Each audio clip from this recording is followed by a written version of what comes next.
जय माता दी दोस्तों। वर्ल्ड बेस्ट मैजिक में आपका हार्दिक स्वागत है। कैसे हैं आप सब? ये बताने के लिए कमेंट बॉक्स में जय माता दी जरूर लिखें। दोस्तों, आज हम बात करेंगे माँ दुर्गा के छठे स्वरूप माँ कात्यायनी के बारे में कि हम किस प्रकार माँ कात्यायनी को प्रसन्न कर सकते हैं।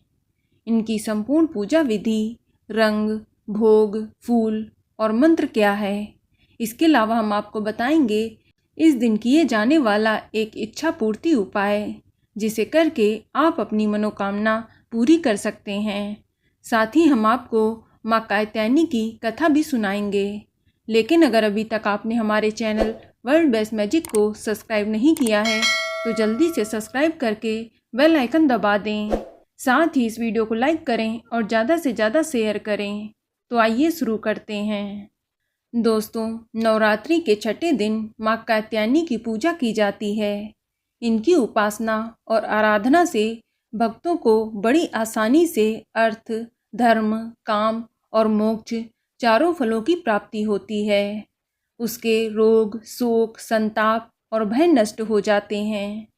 मान्यता है कि माँ कात्यायनी की पूजा करने से शादी में आ रही बाधा दूर होती है और भगवान बृहस्पति प्रसन्न होकर विवाह का योग बनाते हैं। यह भी कहा जाता है कि अगर सच्चे मन से माँ की पूजा की जाए तो वैवाहिक जीवन में सुख शांति बनी रहती है। दोस्तों, माँ कात्यायनी को ब्रज की अधिष्ठात्री देवी माना जाता है। पौराणिक मान्यताओं के अनुसार गोपियों ने श्री कृष्ण को पति के रूप में पाने के लिए यमुना नदी के तट पर माँ कात्यायनी की पूजा की थी। दोस्तों, माँ कात्यायनी का स्वरूप अत्यंत ही चमकीला और भव्य है। इनकी 4 भुजाएं हैं। माँ कात्यायनी के दाहिनी तरफ का ऊपर वाला हाथ अभय मुद्रा में है और नीचे वाला वर मुद्रा में है। बाईं तरफ के ऊपर वाले हाथ में तलवार और नीचे वाले हाथ में कमल पुष्प सुशोभित है और माँ कात्यायनी सिंह की सवारी करती हैं।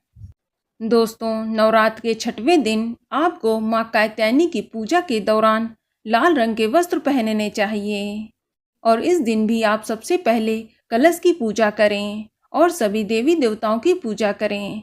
इसके पश्चात आप एक लकड़ी की चौकी ले लें और उस पर स्वच्छ वस्त्र बिछाकर माँ कात्यायनी की प्रतिमा स्थापित कर दें।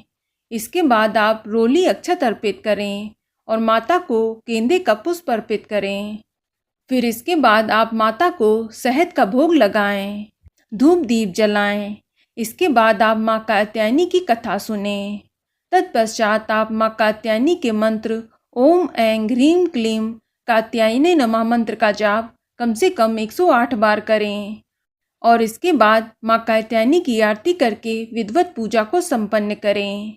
इसके बाद आप अपने दाहिने हाथ में एक पीले रंग का फूल ले लें और अपनी मनोकामना माँ कात्यायनी से कहें और प्रार्थना करें।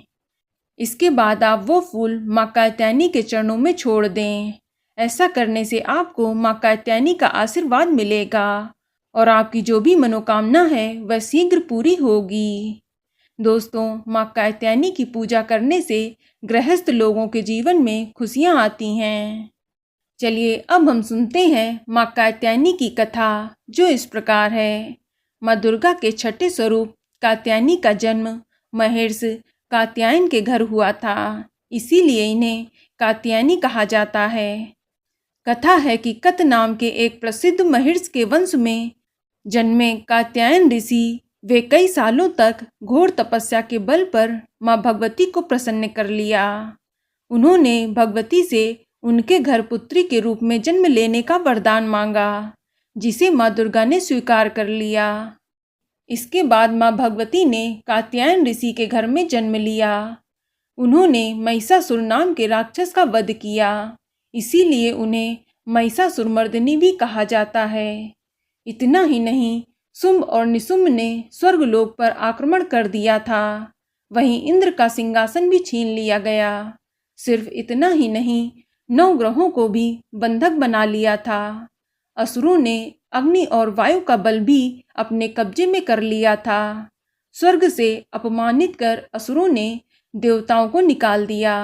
तब सभी देवता देवी की शरण में गए और उनसे प्रार्थना की कि वो उन्हें असुरों के अत्याचार से मुक्ति दिलाएं। तब माँ ने इन असुरों का वध किया और सबको इनके आतंक से मुक्त किया। दोस्तों, नवरात्र के छठे दिन विवाह योग्य कन्याओं के लिए विशेष पूजन तथा मनोकामना पूर्ति का दिन होता है।